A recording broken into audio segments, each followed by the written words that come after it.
നമസ്കാരം, good evening all. ഞാൻ സിയാദ് ഇല്ലിക്കൽ. അങ്ങനെ നമ്മുടെ ഇന്നത്തെ മാർക്കറ്റ് ഔട്ട്ലുക്കിലേക്ക് കടക്കാം.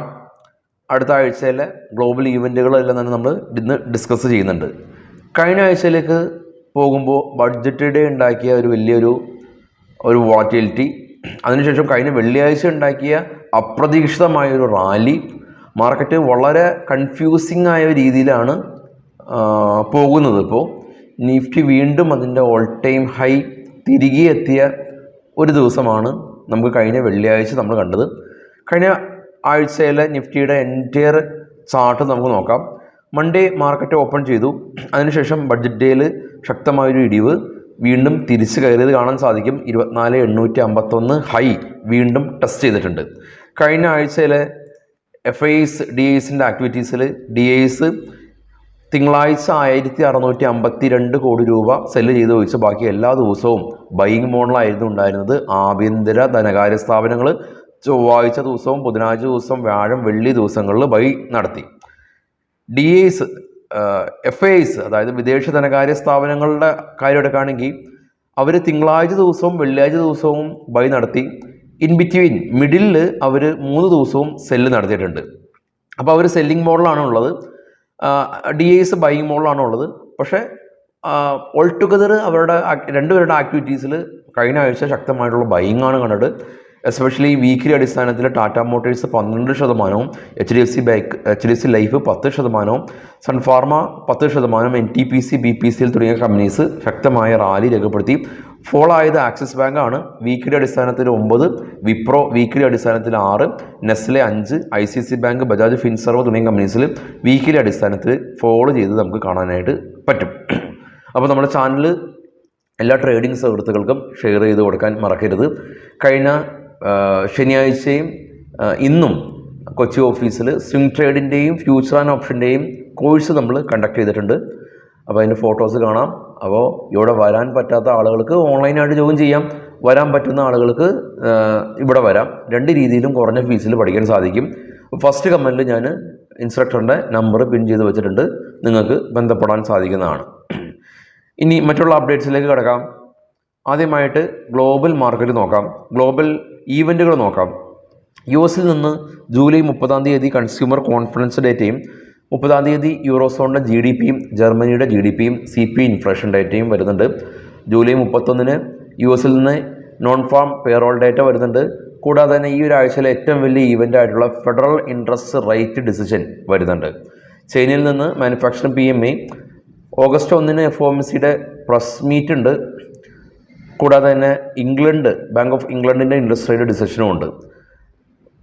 ഓഗസ്റ്റ് 2 അൺഎംപ്ലോയ്മെൻറ്റ് ഡേറ്റയുണ്ട്. അപ്പോൾ US മാർക്കറ്റിൽ, എൻറ്റയർ ഗ്ലോബൽ മാർക്കറ്റിൽ ഈ ഒരാഴ്ച വളരെ റെലവൻ്റ് ആയിട്ടുള്ള ഒരാഴ്ചയാണ്. US എല്ലാ ആളുകളും കാത്തിരിക്കുന്ന ഫെഡ് ഇൻട്രസ്റ്റ് റേറ്റ് ഡിസിഷൻ ആണ് ഈ ഒരാഴ്ച ഉള്ളത് എന്നുള്ളതാണ് നമുക്ക് വളരെയധികം കീനായിട്ട് വാച്ച് ചെയ്യേണ്ട ഒരു കാര്യം. അപ്പോൾ ഗ്ലോബൽ മാർക്കറ്റ് നോക്കാം. ഏറ്റവും താഴെ നാസ്ഡാക്കും ഡോയും ശക്തമായ റാലി രേഖപ്പെടുത്തി. അതിന് മുകളിൽ European market 3, German UK France മാർക്കറ്റുകൾ 3 ശക്തമായ റാലി രേഖപ്പെടുത്തിയ ഒരു അവസ്ഥയാണ് ഉള്ളത്. കൂടാതെ തന്നെ US മാർക്കറ്റിൽ ലിസ്റ്റ് ചെയ്ത ഇന്ത്യൻ കമ്പനികളിൽ ഇൻഫോസിസും വിപ്രോയെല്ലാം തന്നെ ശക്തമായ റാലിയും ICICIയും HDFCയും പോസിറ്റീവായി ക്ലോസ് ചെയ്യാനും സാധിച്ചു. റിലയൻസും ഡോക്ടർ റെഡ്ഡിയും റാലി രേഖപ്പെടുത്തിയിട്ടുണ്ട്. നമ്മുടെ മാർക്കറ്റ് കഴിഞ്ഞ വെള്ളിയാഴ്ച ദിവസം ക്ലോസ് ചെയ്തതിന് ശേഷം എൻറ്റയർ ഗ്ലോബൽ മാർക്കറ്റ് പോസിറ്റീവായ രീതിയിലാണ് വ്യാപാരം അവസാനിപ്പിച്ചത്. എന്നാൽ ഈ ഒരാഴ്ചയിൽ പ്രധാനമായിട്ടും US നിന്നുള്ള ഇൻട്രസ്റ്റ് റേറ്റ് ഡിസിഷനാണ് ലോകം അല്ലെങ്കിൽ ആഗോള വിപണി മാർക്കറ്റ് കാത്തിരിക്കുന്ന വലിയൊരു ഈവൻ്റ് ഉള്ളത്. അപ്പോൾ ആ ഒരു ഡേറ്റ് ഓവർനൈറ്റ് പൊസിഷൻസ് എല്ലാം തന്നെ എടുക്കുന്ന സമയത്ത് വളരെ സൂക്ഷ്മമായിട്ട് എടുക്കാൻ ശ്രമിക്കുക. അതുപോലെ തന്നെ ബാങ്ക് ഓഫ് ഇംഗ്ലണ്ടിൻ്റെ ഇൻട്രസ്റ്റ് റേറ്റ് ഡിസിഷനും വരുന്നുണ്ട്. അപ്പോൾ ആ 2 ദിവസങ്ങളിലെ ഓവർനൈറ്റ് പൊസിഷൻ വേണമോ വേണ്ടയോ എന്നുള്ളത് തീർച്ചയായിട്ടും നിങ്ങൾ പരിഗണനയിൽ വെക്കേണ്ട വിഷയമാണ്. അതിനു വേണ്ടിയിട്ടാണ് നമ്മൾ ഗ്ലോബൽ ഈവൻറ്റുകളെല്ലാം തന്നെ നമ്മൾ എടുക്കുന്നത്. ഇനി റിസൾട്ടേക്കിലേക്ക് വരുമ്പോൾ ICICI ബാങ്ക് ഉൾപ്പെടെയുള്ള കമ്പനീസിൻ്റെ റിസൾട്ട് വന്നു കഴിഞ്ഞു. ഇനിയും റിസൾട്ടുകൾ വരാനുണ്ട്. SBI ഉൾപ്പെടെയുള്ള കമ്പനീസിൻ്റെ റിസൾട്ട് വരാനുണ്ട്. അപ്പോൾ ആ ഒരു റിസൾട്ട് ദിവസം SBI റിസൾട്ട് എന്നാണ്.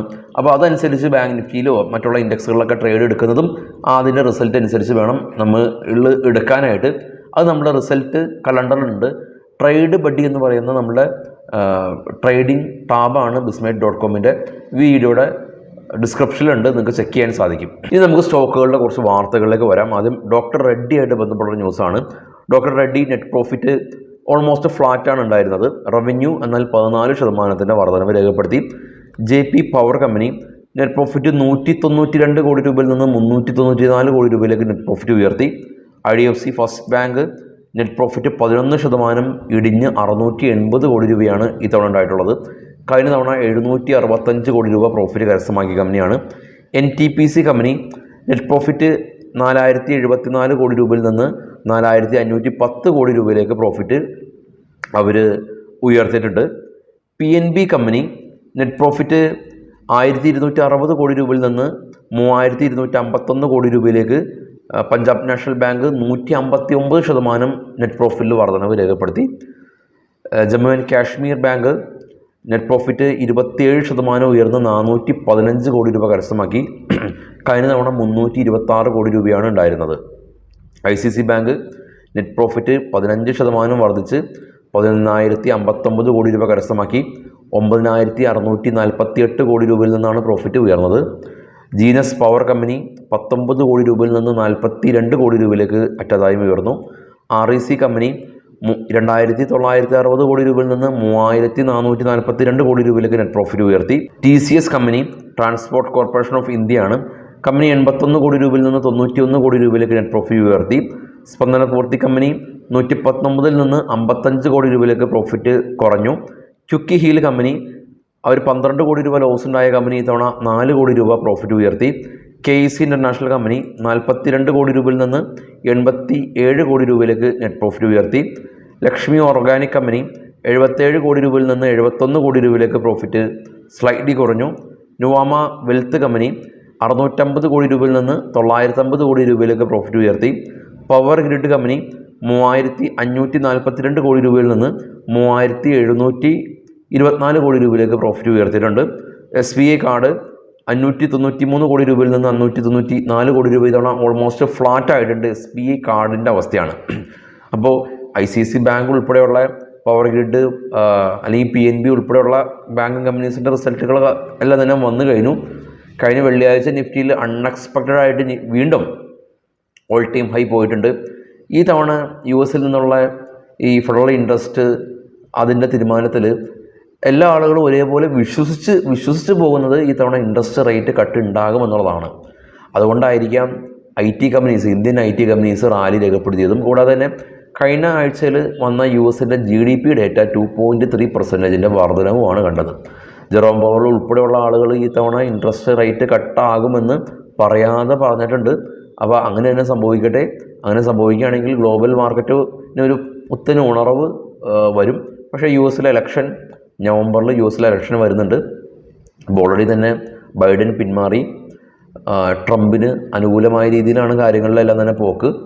എന്നിരുന്നാൽ കൂടിയും അധികാര കൈമാറ്റങ്ങൾ നടക്കുന്നത് ഇനീഷ്യലി മാർക്കറ്റിന് എത്ര മാത്രം ഗുണകരമാകുമെന്ന് നമ്മൾ കാത്തിരുന്ന് കാണേണ്ടതായിട്ടുണ്ട്. ഈ US മാർക്കറ്റിൻ്റെ കാര്യങ്ങൾ നമ്മൾ കൃത്യമായിട്ട് വാച്ച് ചെയ്യുന്നത് മദർ മാർക്കറ്റ് ആയതുകൊണ്ടാണ്. അവിടെ ഉണ്ടാകുന്ന എല്ലാ ഇമ്പാക്റ്റും നമുക്ക് റിയാക്ട് ചെയ്യപ്പെടും. അപ്പോൾ എല്ലാവർക്കും ശുഭരാത്രി. നാളെ രാവിലെ 7:00 പ്രീ മാർക്കറ്റ് എടുത്താം. Thank U.